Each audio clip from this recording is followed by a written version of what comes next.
Hello दोस्तों, नमस्ते, प्रणाम। मैं ललिता मिश्रा अपने यूट्यूब चैनल पे आप सबका स्वागत करती हूँ। एक चुटकुला नाच गीत सुनाऊंगी, अच्छा लगे तो कमेंट में ज़रूर बताना। कुइया के पानी बड़ा खारा, सजन तनी धीरे पुकारा। कुइया के पानी बड़ा खारा, सजन तनी धीरे पुकारा। हमरे ससुर जी के बाग बगीचा, हमरे ससुर जी के बाग बगीचा, मलिया लगे हैं 10-12, सजन तनी धीरे पुकारा। मलिया लगे हैं 10-12, सजन तनी धीरे पुकारा।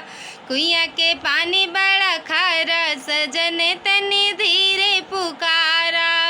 हमरे ससुर जी के तारा इनारा, हमरे ससुर जी के तारा इनारा, कहरा लगे हैं 10-12, सजन तनी धीरे पुकारा। कहरा लगे हैं 10-12, सजन तनी धीरे पुकारा।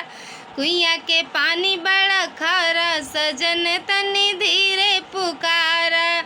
हमरे ससुर जी के महला 2 महला, हमरे ससुर जी के महला 2 महला, नौकर लगे हैं 10-12, सजन तनी धीरे पुकारा। नौकर लगे हैं 10-12, सजन तनी धीरे पुकारा। कुइया के पानी बड़ा खारा, सजन तनी धीरे पुकारा।